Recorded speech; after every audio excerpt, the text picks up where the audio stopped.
Hello students, how are you? I hope you are fine. You have seen the first part of this chapter that was about processing of wool.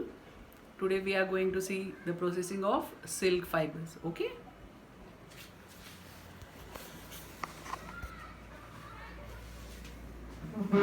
So this part is about processing of silk.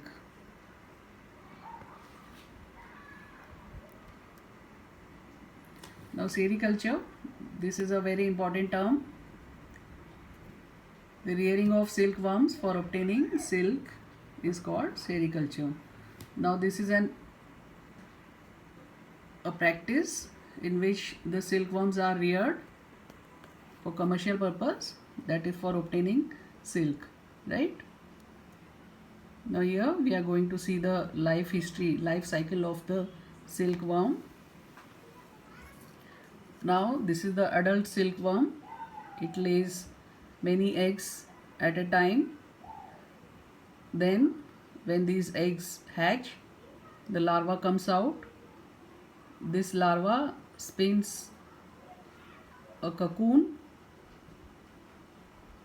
and inside which it grows. The growing larva inside this cocoon is called pupa.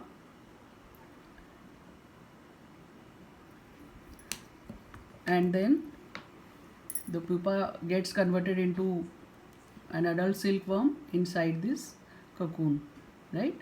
So this is about the life cycle of silkworms. Now we'll move further.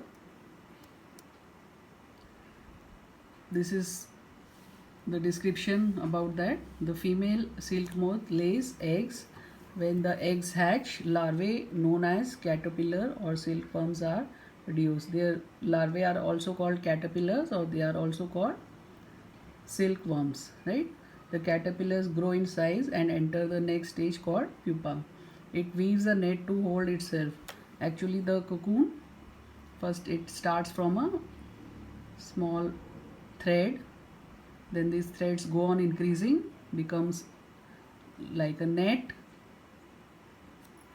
When it swings its head from side to side in the form of figure 8, it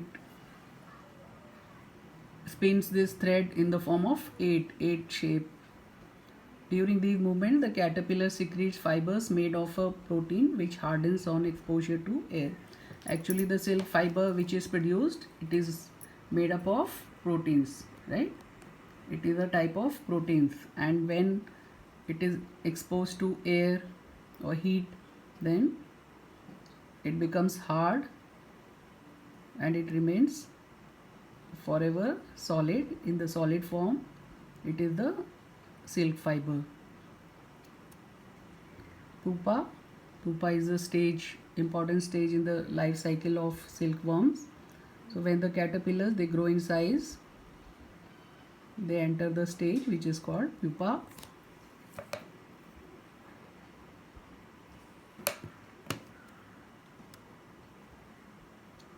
Now the next stage is cocoon.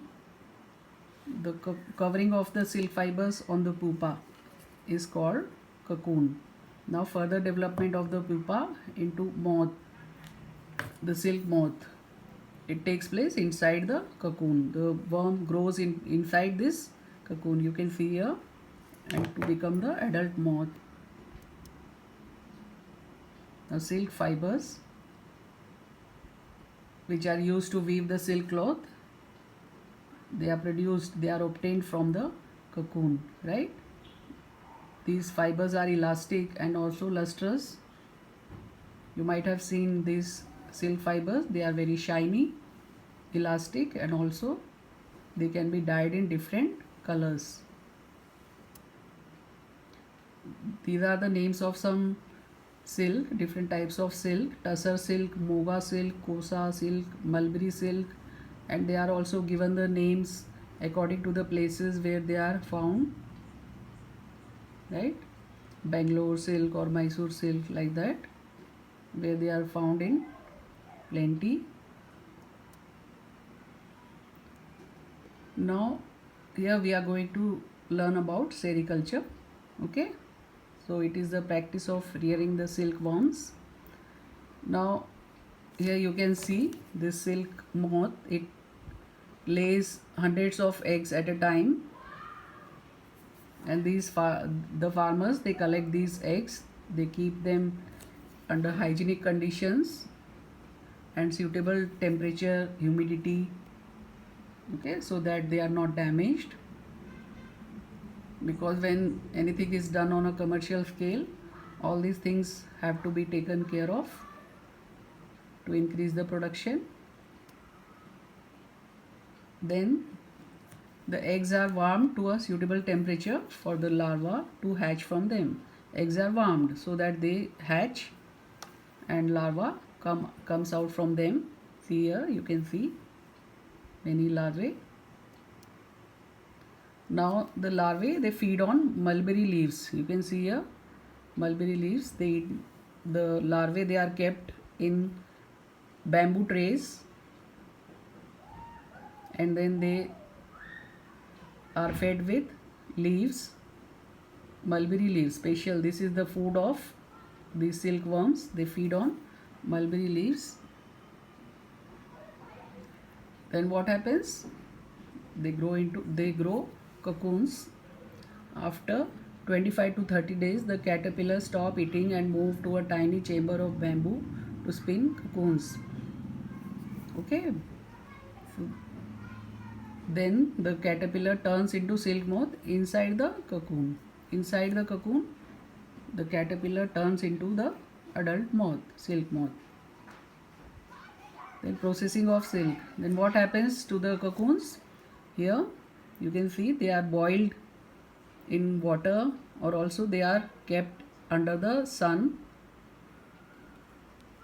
So what happens? After that, the silk fiber, they get separated from the cocoon. You can see here, when you put noodles in water for boiling, they get separated, isn't it? In the same way, these fibers also get separated. The process of taking out threads from the cocoon is called reeling of silk. The threads are taken out and then they are reeled. It can be done on machines, and then the silk fibers are spun into silk threads. This is yarn is spun into threads, okay, and then these threads, they are woven into silk cloth. Okay, this is the silk cloth which is obtained after that, and then it is made into saris or different fabrics. So this was about the processing of silk. I hope you understood the topic. Go through this again. Thank you. Stay home, stay safe, and keep learning. Bye.